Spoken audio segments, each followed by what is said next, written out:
It's 18 days to the December 7 general election. Hello, good afternoon, and welcome to the Citi Prime News. This is the Election Bureau.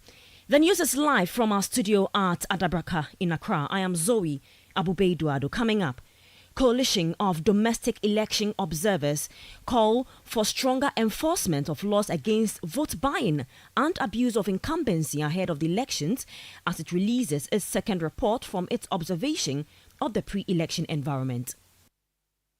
CODEO also raised concerns about vote buying, reporting that 10% of observations included incidents where political parties induced voters with money or valuables. We'll also take you around the country as the various parties intensify their campaign. Also coming up, the Hohoi constituency is our focus today in a series of reports. Will the NPP's John Peter Amewu hold on to the seat he snatched in 2020, or will the NDC reclaim the seat they have always dominated? Only in 2020 that the MPP candidate, the person of John Peter Amewu, has taken the seat. But we have seen the difference. More youth are unemployed. Some of us, we want to join the services, but it's money. Still to come, President Akufo-Addo commissions the flower pot flyover today. And later, Galka chairman Kujo Fiano describes the GFA as a confused entity following the abysmal performance of the Black Stars, leading to their inability to qualify for the 2025 Africa Cup of Nations. They should just eat humble pie, accept their failure, this monumental failure, and give way for others to come and do the job. The GFA itself, they are as confused as the coach himself. This bulletin is also live across our partner stations. In the Western region, we are on Premier 100.5 FM, Beach 105.5 FM, and Sky 93.5 FM, all in Takrade. In the Bono region, J Live 95.5 FM in Sunyani. Ashanti region, Orange FM 107.9 in Kumasi. Volta region, Global 105.1 FM in Ho, and Danu 107.7 FM in Agda-Kluwaya. You can also reach us in the Northern region on Diamond 93.7 FM in Tamale, Upper West, West Link 88.1 FM in Laura, Upper East, Source 100.1 FM in Boko, and in the Northeast region we're on Scarp 101.3 FM in Nangpanduri. Across the globe we are live on citinewsroom.com. Get interactive with us using the hashtag GhanaPolls2024 and Citi Verified. Citi Prime News at 12 midday. Update you on all the running stories and connects you to the newsmakers. You will come back to the Citi Prime News. Time now to bring you some election-related stories.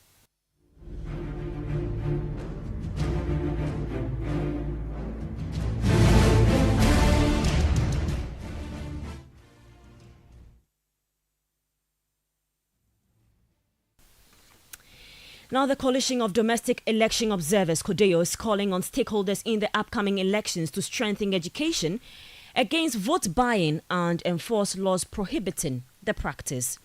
In its second pre-election observation report, CODEO noted that vote buying creates an uneven playing field for candidates. Here is a news desk report. CODEO's report covering October 26 to November 8 this year observed an overall peaceful campaign environment across 97 constituencies, with political activities remaining largely focused on issues. The report highlighted that campaign messages from the New Patriotic Party and the National Democratic Congress predominantly addressed issues such as education, unemployment, the economy, corruption, food and agriculture, water, health and sanitation, as well as crime and security. Specifically, NPP campaign messages centered more on education, cited in 88% of observer reports, compared to 77% for the NDC. Food and agriculture, 60% versus 47% for the NDC.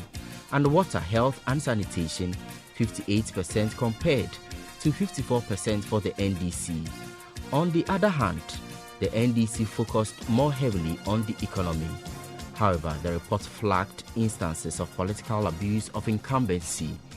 11% of observer reports noted the use of public resources such as state or local government vehicles to campaign for incumbent candidates. For example, In the Tatale Sanguli constituency in the Northern Region, flyers of the NPP parliamentary candidate were used to brand equipment distributed under the government-led District Road Improvement Program. Kodeo also raised concerns about vote buying, reporting that 10% of observations included incidents where political parties induced voters with money or valuables. Such cases were noted in constituencies in the Ashanti, Savannah and Western regions. Additionally, about 30% of observer reports noted free transportation provided for attendees at campaign events. The NPP was implicated in 53% of such reports, followed by the NDC at 40%. Kodeo is urging all election stakeholders, including the Electoral Commission, the National Commission for Civic Education, media and civil society organizations, to enhance civic and voter education nationwide. It also calls on law enforcement agencies to enforce laws against vote buying and abuse of incumbency to ensure a level playing field for all presidential and parliamentary candidates. That was a news desk report on the second Kodeo pre-election observation statement read by Ni Latte. Now, the running mate of the New Patriotic Party, Dr. Matthew Opoku Prempeh, has highlighted the transformative impact of the free senior high school policy on girl child education in Ghana. Citing data from education think tank Africa Education Watch, he noted that over 2.5 million students have benefited from the policy, with a significant increase in female enrollment. Speaking at a ceremony to unveil the Matthew Opoku Prempeh Hostel at the University of Professional Studies, Accra, the NPP vice presidential candidate urged Ghanaians to choose leadership that delivers meaningful and impactful initiatives. That Ghana is at a crossroads. We want people, or we should elect people who will bring transformative leadership. Not people who will come and get our vote because they just want our vote. Not voting for sentimental reasons. Because we live within reality. We don't live within sentiments. We don't live within cliches. We live in the practical aspect of day-to-day transformation in people's lives. People forget that nearly 100,000 students every year couldn't go to school because our end certificate was BEC. And they are passed and couldn't go to secondary school. And when you finish BEC, the certificate doesn't qualify you to apply for any job in the country. And these 100,000 students, lives, human beings, were left out of our accounting system in this country. Free SHS has transformed their life. If nothing for the girl child.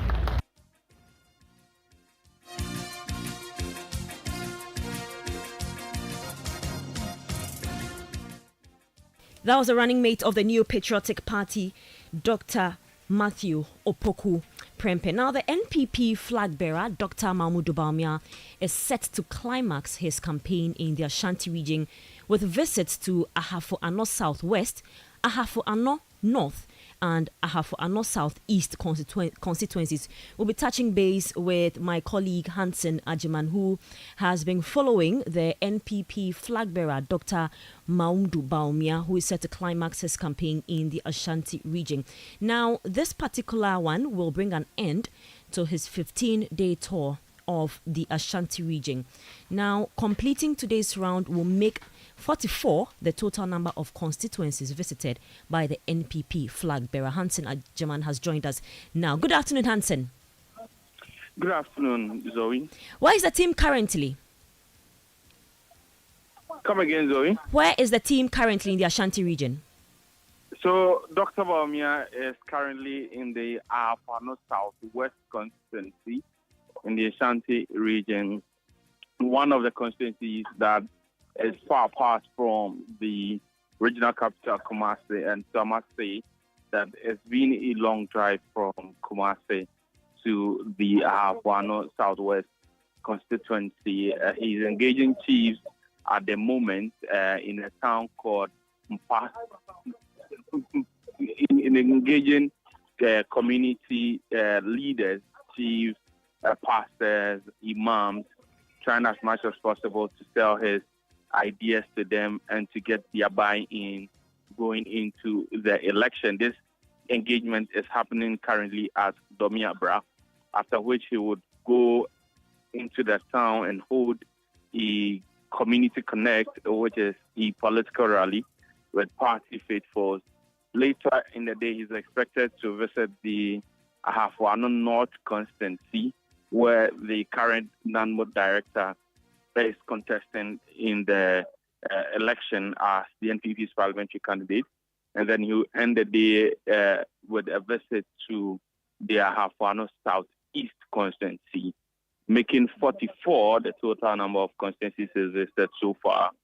And he'll be left with 3 constituencies in the Ashanti region, including Joabin, Asante Akim North, which we have been told that by close of the month, he returned to the region to finish those constituencies as well. All right, Hans, we know that he yesterday visited the Asawase constituency. We know it's an NDC dominated area. The NDC has won that particular seat in terms of parliamentary for a while now. How different was yesterday's campaign there?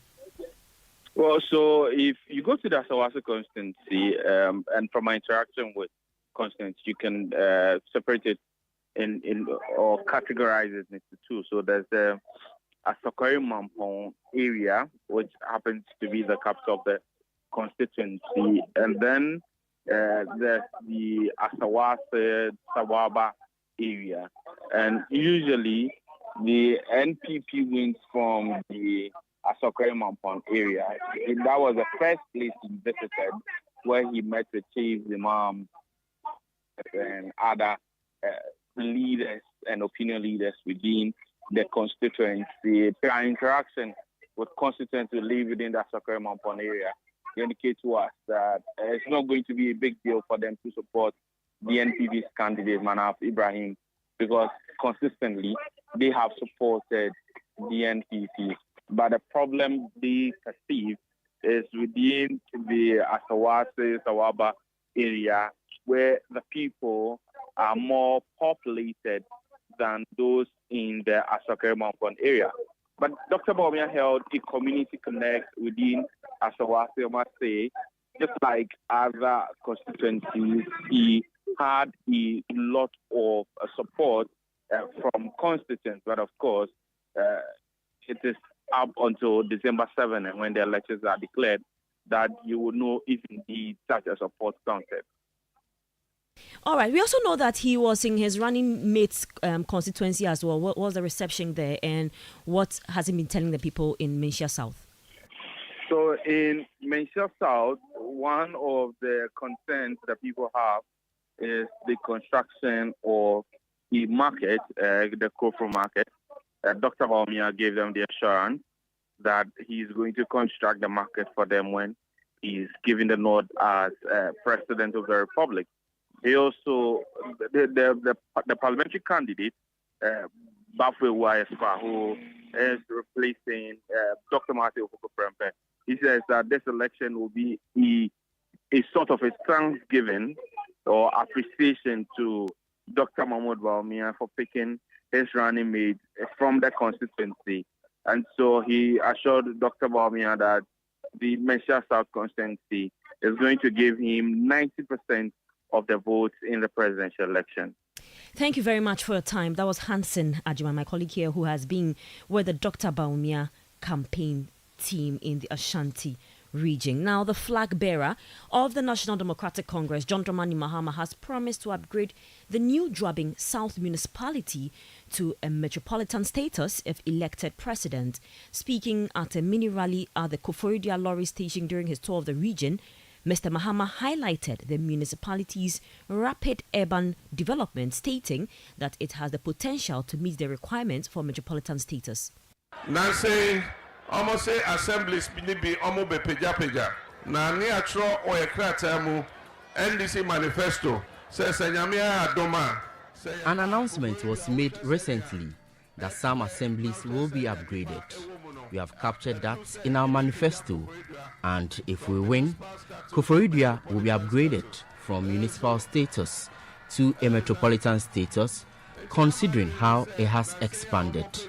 A metropolitan status will ensure we get the needed resources to develop the town. The to metropolitan status.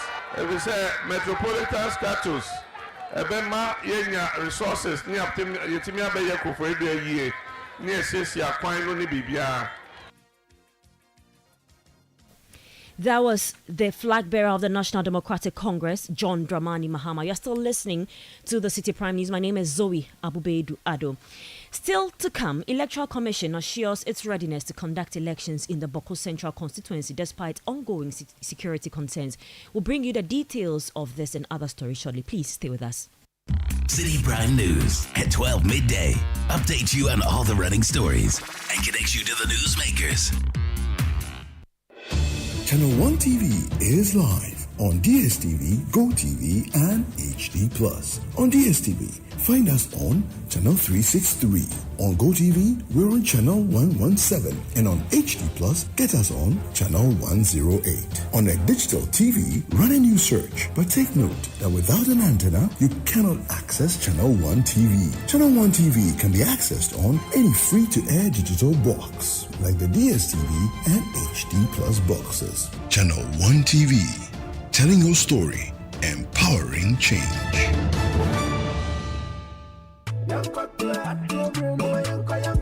Ago Omambapa, the time to exercise your civic duty is here again. This year, we the good people of Ghana have another opportunity to elect our leaders on December 7.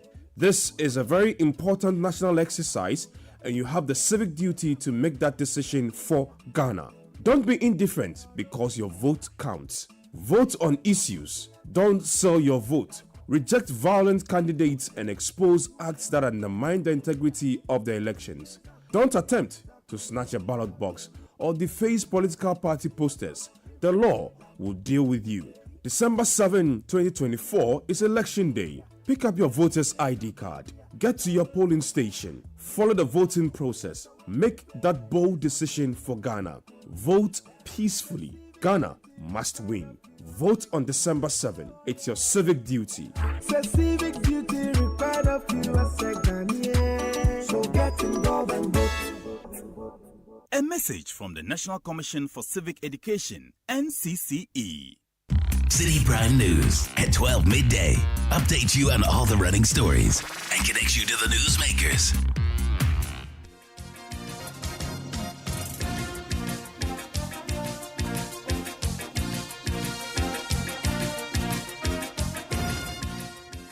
You will come back to the Citi Prime News. Now, the vice presidential candidate of the National Democratic Congress, Professor Nana Jane Opoku-Agyeman, is set to begin her tour of the Upper West region today. This comes after her recent campaign activities in the northern region aimed at garnering support for NDC presidential candidate John Dramani Mahama and the party's parliamentary candidates ahead of the December elections. During her tour, Professor Opoku-Agyeman is expected to visit constituencies including the Wa Central, Lambusie, Nandom, Laura and Sisala to share the NDC's key campaign messages.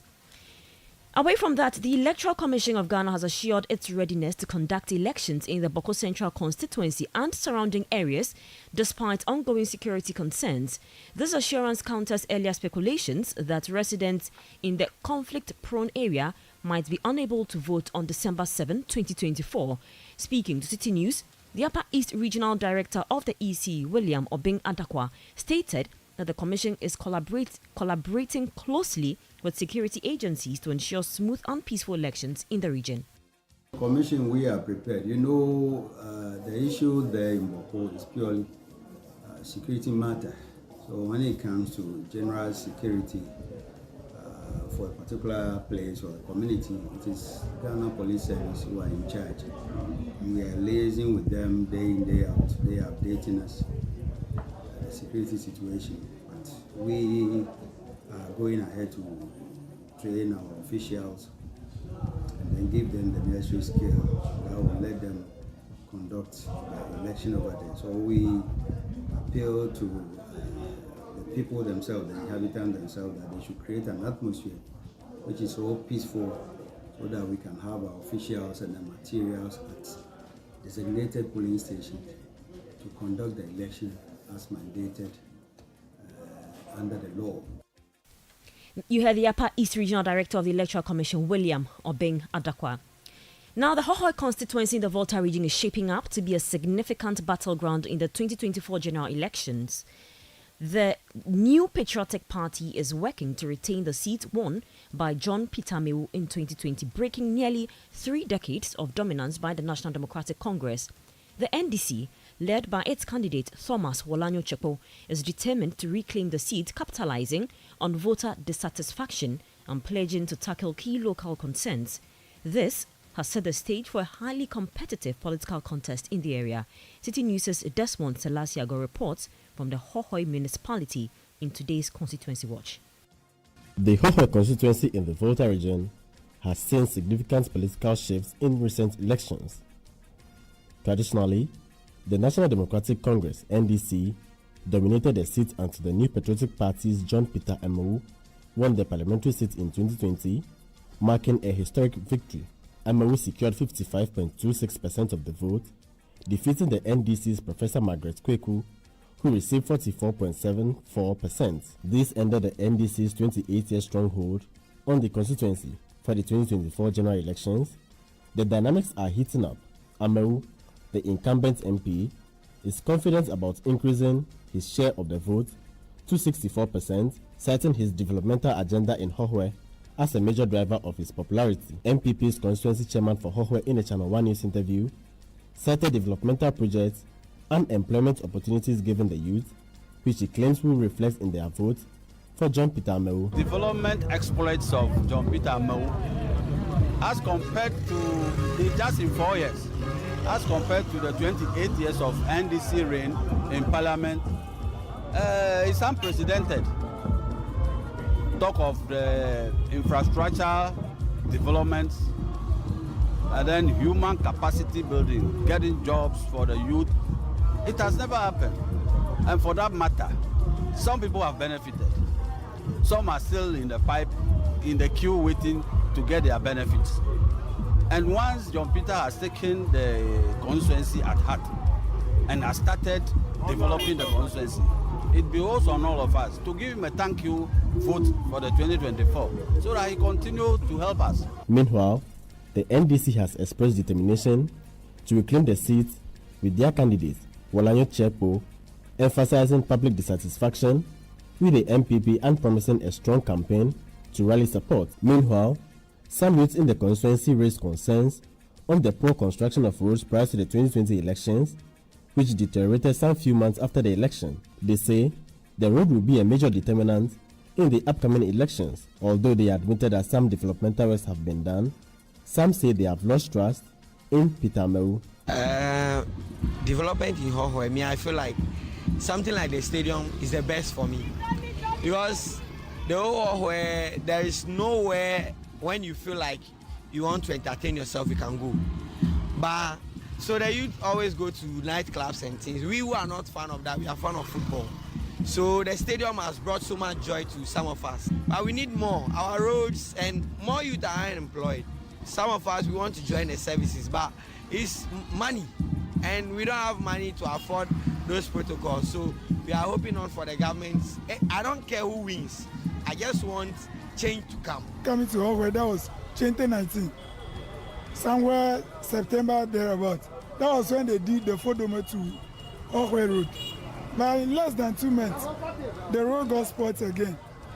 So then we do not see any further, proper maintenance of the road. Until now, this election time before they started scraping the road, we don't know whether they will do it or they will not. So for MPship there, he loses trust. Until recently that he started coming again. Some NDC loyalists who spoke to Channel 1 News also want their candidate, Wolanyo Chepo, to be given the nod, as they say his developmental works can benefit his constituency. On the part of our MP, Honorable John Peter Amewu, when he came in 2020 campaigning, he promised to fix the Eastern Corridor Road for us. For 4 years now, the road remained unattended to. He hasn't done anything about it. In fact, we have not even heard of him talking about it on the floor of Parliament. So the road is still in that deplorable state it was before he became the MP. So we are not happy about that one. That is one of the boxes we are checking, which is why we feel we don't need him to represent us again in Parliament. In terms of representation, we were expecting him to come anytime maybe Parliament is on recess, to come and consult us or talk to us. Okay, this is what we have been doing in Parliament, and solicit our support and views for some of government processes or projects, policies and programs. He hasn't done that one too. So in fact, that is one area the MP has failed us. So we want someone who can represent us fairly in Parliament. Anytime there are policies and programs from government, the person will consult us. And that is what Walanyo Chekbo is promising the people of Owe constituency. So far, he has delivered on that thing. So we believe, giving him the nod, he will do more than that.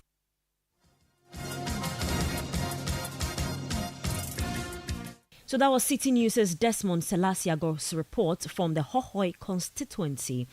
Let's turn our attention away from politics now. Now, the President, Nana Addo Dankwa Akufo-Addo, is expected to commission the Flowerport interchange today. Once this is opened, it is expected to improve traffic congestion between the north and the south of the Tema motorway. Philip Nilate, my colleague, has joined me on the phone lines for an update on this commissioning. Good afternoon, Philip. Good afternoon, Zoe. This is expected to bring some relief to commuters around that area. What will you say has been your assessment of the interchange? Thank you so much. The much anticipated commissioning of the project is here, and the interchange or the flyover, which is a 3-lane dual carriage road, will soon be commissioned. And like it's been stated earlier, when it's commissioned, it's going to reduce the congestion in this particular area where motorists coming from the Mahama roundabout place from Cantonment area find it very difficult moving to the East Legon side or moving to the Accra Mall side or going to the Spintex side. Zoe, I can tell you that in some few minutes or in the next 1 hour, the event will be commencing. The Minister for Roads and Highways is here.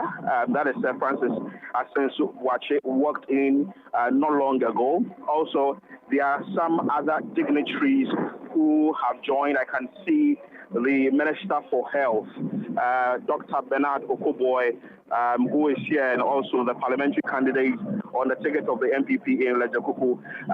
Because of this particular project spans from Ayawaso West Wogon into so Lydia Seram Al-Hassan is also here to also witness the commissioning of the project. Some traditional authorities are also here to witness the commissioning of the project, as well as other individuals from the Ministry of Roads and Highways. But so you stated earlier the objectives of this particular project, but let me just highlight some few things that this project wish or would achieve when it's commissioned. If you can do that briefly. Yes, to improve the quality of life of people and commuters traveling from the north to the south section of the Accra-Tema motorway. Also, like we stated earlier, it's going to reduce the congestion at the Flowerport interchange along the Spintex Road. To also serve as a direct route within Accra East from Burma Camp and its environs to East Legon and vice versa.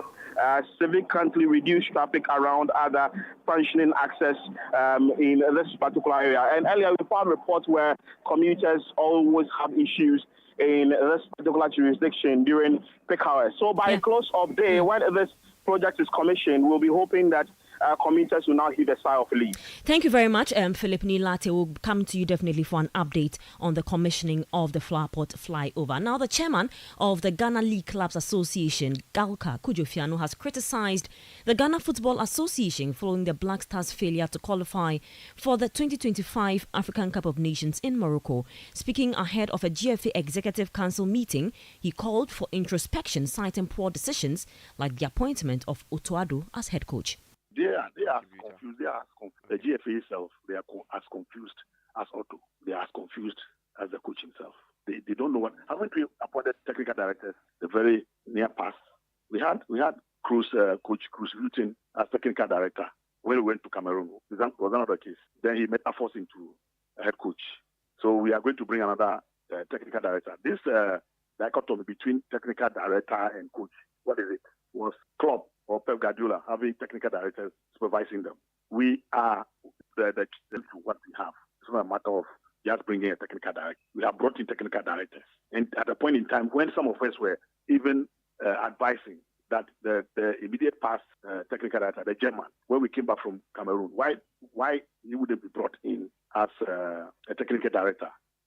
You heard the chairman of the Ghana League Clubs Association, Kujo Fiano. That'll be all for today's edition of the Citi Prime News, which came to you live from our studio at number 11, Dr. Martin Loop in Adabraka, Accra. For more news, visit citinewsroom.com. You can also use the hashtags Ghana Polls 2024 and Citi Verified. My name is Zoe Abubeduado. Keep listening to the Election Bureau. Have a good afternoon. City News